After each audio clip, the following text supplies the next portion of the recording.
जब से तुर्की ने पाकिस्तान की मदद की, भारत और पूरी दुनिया तुर्की के पीछे लग गया है, तुर्की को नुकसान पहुंचा रहा है। तुर्की ने सीरिया के अंदर कुर्दों के खिलाफ पेस स्प्रिंग ऑपरेशन कामयाबी से करना शुरू कर दिया और कुर्दों को खत्म करने का ऐलान किया। पिछले हफ्ते अमेरिकी सदर डोनाल्ड ट्रंप ने सीरिया से अपनी फौज वापस बुलाने का ऐलान किया और अगले 2 रोज के अंदर उनकी तमाम की तमाम फौज अपने तमाम के तमाम कैंप्स छोड़कर अमेरिका वापस लौटने लगी। इन तमाम तर कहानी को देखते हुए सीरिया के अंदर तुर्की ने मजीद फौज भेजी और कुर्दों के खिलाफ कामयाब ऑपरेशन करने का ऐलान किया। तुर्क फौज ने अहम सरहदी कस्बे रासुल ऐन का कंट्रोल भी संभाल लिया है और तुर्की ने शाम के अहम इलाकों पर कब्जा भी कर लिया है। तुर्क फौज ने सरहद के करीब अहम शामी कस्बे पर कब्जा करने का दावा भी किया है। उधर कुर्दों की सरबराही में लड़ने वाले सीरियन डेमोक्रेटिक फोर्स का कहना है कि तुर्क फौज की कई घंटों से जारी रहने वाली भारी शेलिंग के बायस एक हिकमत अमली के तहत वो पीछे हटे हैं, जबकि गैर मुल्की मीडिया रिपोर्ट्स के मुताबिक तुर्की ने फौजी ऑपरेशन में अब तक सीरियन डेमोक्रेटिक फोर्स के 74 अरकान को हलाक करने का दावा किया है। इस दौरान तुर्की के हमनवा शामी मसल्ला ग्रुपों के 42 जंगजू भी अपनी जानों से हाथ धो बैठे हैं। शाम में मौजूद मीडिया नुमाइंदों के मुताबिक तुर्की की फोर्सेस की जानिब से हफ्ते की सुबह रासुल ऐन और तिल अबीज की तरफ इलाकों को खुसूसी तौर पर बमबारी का निशाना बनाया गया। तुर्क की स्पेशल फोर्सेस यूनिट जमीनी लड़ाई में शरीक है। मजीद बताया गया कि सीरियन डेमोक्रेटिक फोर्स ने अपनी अस्करी कमक और जंजू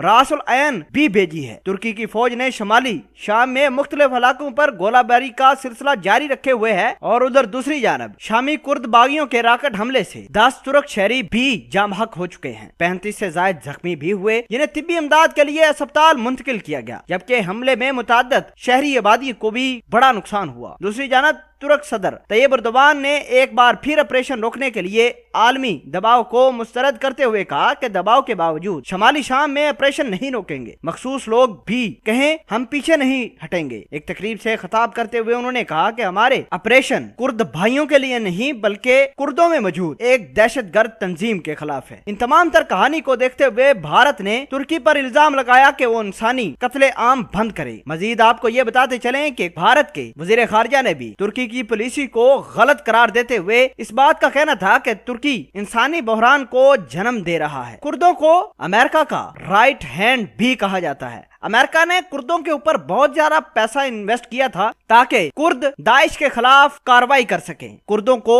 अमेरिका ने पैसे दिए, असला दिया ताकि दाइश को शिकस्त दे सके। अमेरिका कामयाब हुआ या नहीं हुआ, लेकिन तुर्की ने कुर्दों के खिलाफ ऑपरेशन करके एक नई लड़ाई को जन्म दे दिया है। अब ये ऊंट किस करवट बैठता है ये तो आने वाला वक्त ही बताएगा। क्या अब तुर्की के सरबराह तैयब एर्दोगान आलमी दबाव में आकर अपनी जंग बंद कर देंगे या नहीं, ये तो देखना होगा। कमेंट सेक्शन में इस पूरी वीडियो के बारे में जरूर बताइएगा। जज़ाकल्लाह।